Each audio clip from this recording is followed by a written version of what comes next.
नमस्कार दोस्तों, I hope आप सभी अच्छे होंगे।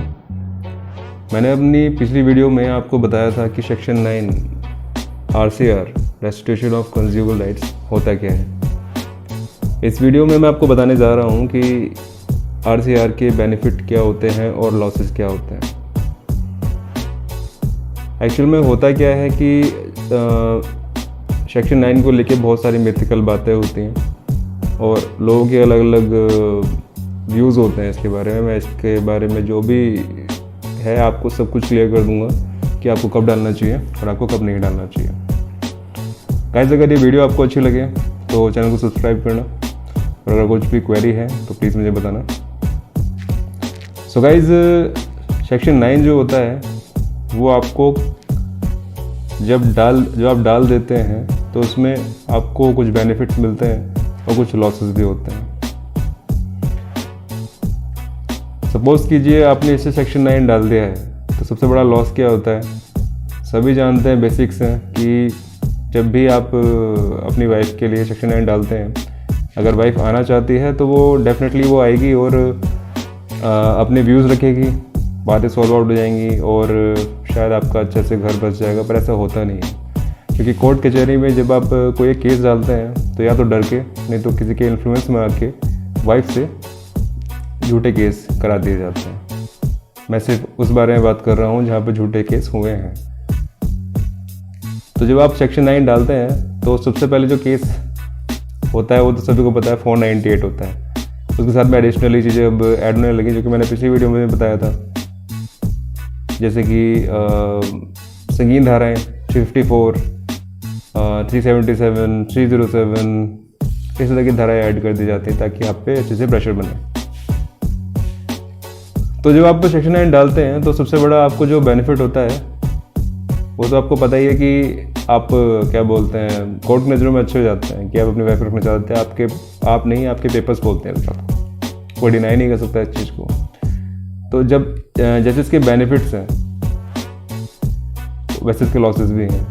एक मैंने आपको बेनिफिट ऑफ इसका गिना दिया है। दूसरा मैं आपको बता दूं कि जब आप सेक्शन 9 की आप कर देते हैं तो इसमें आपको मेंटेनेंस में भी फ़ायदा मिलता है।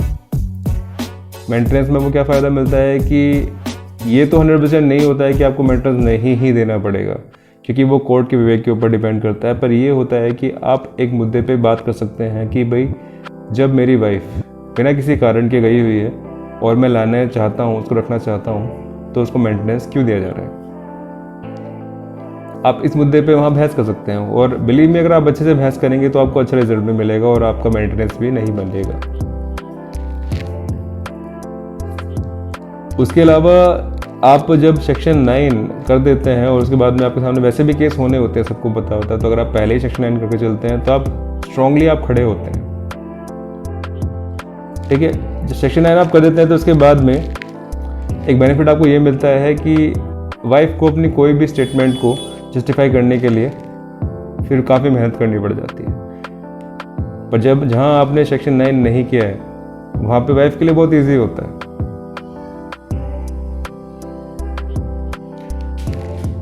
जैसे कि इसके बेनिफिट मैंने आपको गिना दिए हैं, 2 या 3 ही बेनिफिट्स होते हैं। मैं आपको कुछ झूठ नहीं बोलूँगा, सेक्शन 9 के इतने ज़्यादा बेनिफिट्स नहीं मिलते हैं। हालांकि जो रूल्स हैं उसके हिसाब से तो काफ़ी अच्छे बेनिफिट्स हमें मिल जाते हैं, लेकिन प्रैक्टिकली हमें नहीं मिलते हैं। जैसे इसके बेनिफिट्स हैं वैसे इसके लॉसेस भी हैं, हालांकि वो हम सभी जानते हैं, बस उसको एक्सप्लेन मैं आपको कर देता हूँ। सबसे बड़ा जो लॉस होता है इसमें मैं आपको बता दूँ कि जब भी आप अपनी तरफ से, ये सिर्फ सेक्शन 9 के लिए, आप जब डिवोर्स डालोगे तब भी ऐसा होता है। आप सेक्शन 9 डालोगे तो वाइफ एक एप्लीकेशन देती है सेक्शन 24 की। सेक्शन 24 एक मेंटेनेंस का छोटा बच्चा होता है जो ये कहता है कि आने जाने का खर्चा दीजिए, अगर वाइफ बस से आ रही है तो उसका खर्चा दीजिए, वो कुछ क्या खा रही है उसका खर्चा दीजिए, केस लड़ने का खर्चा दीजिए। क्यों दीजिए? क्योंकि आप हस्बैंड हैं। सेक्शन 24 ये होता है, नया खर्चा जो भी एक्सपेंस होता है वो आपको देना पड़ेगा, ये सेक्शन 24 कहता है। ये इसका लॉस होता है अगर वो सेक्शन 9 पे आती है तो। लेकिन अगर वाइफ नहीं आती है तो आपको कोई लॉस नहीं होना है। और जनरली क्या होता है कि जो भी प्रैक्टिसिंग में हम देखते हैं कि जब सेक्शन 9 या फिर आप कोई भी केस करते हो तो जनरली सेक्शन 24 का तो केस लगता है। बट ये है कि इस चीज़ों में आप थोड़ी बहस वगैरह कर सकते हैं कि भाई क्यों ऐसा दिया जा रहा है, या फिर अपनी कुछ आप जो आपके ऊपर जो जैसे आपके ऊपर कोई डिपेंड करता है या फिर आपकी जो अर्निंग है कम है, तो आप उन सब चीज़ों को क्या क्या बहस कर सकते हैं कि भाई नहीं मैं नहीं दे सकता हूँ। जनरली क्या होता है कि सेक्शन 24 को अलाउ कर दिया ही जाता है, उसके तब जब तक वो अलाउ नहीं होता, आप मेंटेनेंस नहीं देते हैं सेक्शन 24 का, तब तक आपका केस महंगे में लटका रह जाता है। दूसरा जो लॉस होता है सेक्शन 9 का वो ये होता है कि जब आप सेक्शन 9 डालते हैं तो सेक्शन 9 डालने के बाद में एकदम से बहुत सारे आपके ऊपर केसेस आ जाते हैं। 498 आएगा, 323 आएगा, 506 आएगा, 504 आएगा, 406 आएगा, और आप किस्मत वाले तो 307 भी आ जाएगा 377 भी आ सकता है, तो वो डिपेंड करता है। लेकिन ये एक साथ सारे केसेस कर देते हैं। असल में वो छेड़ना होता है एक तरह, अगर आप देखो सेक्शन 9 जब डालते हो तो। लेकिन प्रॉब्लम क्या होती है कि जब वाइफ आपको छोड़ के चली जाती है और ना तो हाँ करती है आने के लिए, ना करती है, और आप बीच में अटके जाते हो, तो कुछ ना कुछ तो अपने को करना पड़ता है। तो सेक्शन 9 सबसे बेहतरीन उसके लिए घुट्टी है। वैसे अगर आप मुझसे जनरली पूछें तो मैं आपको रिकमेंड करूंगा कि जब आपको फील हो रहा है कि वाइफ केस करने वाली है, तो उससे पहले ही आपको सेक्शन 9 कर देना चाहिए, इससे आपको बहुत बेनिफिट मिलता है। एडिशनली भी आप बहुत कुछ कर सकते हैं, जैसे कि एडिशनली आप ये कर सकते हैं कि आप जैसे मान लो कोई ऐसी एक्टिविटी हुई है वाइफ की आपके साथ में जिस पर आप केस कर सकते हैं, तो उनके केस का वेट ना करते हुए भी आप पहले अपनी तरफ से केस डालें। और सेक्शन 9 तो उसको आपको सबसे पहले डालना ही है।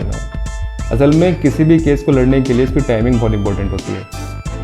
किस टाइमिंग पे आप क्या कर रहे हैं वो ही आपको केस जिताता है या हराता है। मैं आपको बता दूं कि अगर वाइफ सेक्शन 9 में नहीं आती है तो आप एक्स पार्टी करा सकते हैं। एक्स पार्टी में थोड़ा समय लगता है, कोर्ट के विवेक के ऊपर डिपेंड करता है। वो 6 महीने का मिनिमम समय है और 1 साल का अगर आप कंसर्न है तो, नहीं तो फिर कोई समय नहीं है इसका। सेक्शन 9 की जब डिग्री आपको मिल जाती है तो आपको 1 साल का और वेट करना पड़ता है डिवोर्स डालने के लिए, और तब भी वाइफ नहीं आती है तो आपको डिवोर्स मिल जाता है। कि जनरली क्या होता है कि जब सेक्शन 9 की डिग्री एक्स पार्टी होने वाली होती है तो उससे पहले ही हम डिवोर्स केस डाल देते हैं। उसमें क्या होता है, आप मजबूत होते हैं डिवोर्स केस में कि आप अगर सामने से अगर वाइफ मेंटेनेंस मांगती है तो आप कह सकते हैं कि भाई मैं मेंटेनेंस नहीं दूंगा, क्योंकि मैं आपको बता दूं कि जो मेंटेनेंस है वो 125 जो है उसका सबसेक्शन 4 ये कहता है कि अगर आपकी वाइफ बिना किसी लॉजिकल कारण के आपसे दूर रह रही है तो उसे मेंटेनेंस नहीं मिलेगा, क्योंकि लायबिलिटीज़ होती हैं। अगर आपकी वाइफ आपकी लायबिलिटीज उठा रही है तो आप उसको मेंटेनेंस देंगे ही देंगे। जनरली ऐसा होता नहीं है, पर तब भी क्योंकि वाइफ के राइट्स होते हैं तो आपके ऊपर थोप दे जाते हैं। तो ये सब कुछ बेनिफिट्स और लॉसेस हैं। हालांकि देखो पैसे खर्च हो जाएं, मैं उस चीज़ में बिलीव नहीं करता, लेकिन काम होना चाहिए मैं चीज़ में बिलीव करता हूँ। तो आपके 4 पैसे लगते हैं लेकिन आपको 8 पैसे का बेनिफिट सेक्शन 9 देता है। सो अगर आप मुझसे कंक्लूसिवली पूछें तो आपको सेक्शन 9 करना ही चाहिए। फर्क नहीं पड़ता कि उसमें आपको मेंटेनेंस देना पड़े या कुछ भी देना पड़े, लेकिन आपको वो जितना बेनिफिट देगा वो काफ़ी होता है। सो गाइस ये छोटा सा एक मैंने बेसिक आपको बताया था इसके लॉसेस और बेनिफिट्स के बारे में।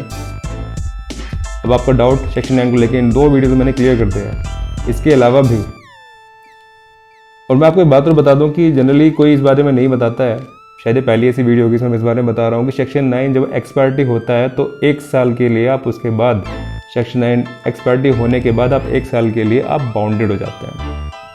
आप 1 साल तक आप डिवोर्स नहीं डाल सकते क्योंकि कोर्ट वेट करती है। फिर आप डिवोर्स डालेंगे और उसके बाद में फिर उसका रिस्पॉन्स आएगा। ये शायद कभी आपको इन्फॉर्मेशन किसी ने नहीं दी होगी, ये इस वीडियो का निचोड़ है। तो सेक्शन 9 को लेकर जितने भी डाउट्स हैं, जितने भी मिथ्स हैं, मैंने आपको सब बता दिए हैं। क्या लॉसेस है, क्या बेनिफिट है, इन 2 वीडियोस में आप समझ गए होंगे। शायद अब इसके बाद आप किसी और से सेक्शन 9 के बारे में क्वेश्चन नहीं करेंगे, और यही मेरा मोटो है। सो गाइज आई होप आपको ये वीडियो अच्छी लगी होगी। अच्छी लगी हो तो सब्सक्राइब करना, लाइक करना, मुझे मोटिवेट करना। कुछ क्वेरीज है तो आप मुझसे पूछना, मैं आपको उसका एक परफेक्ट निचोड़ दूंगा। तो thank you for watching guys, bye bye.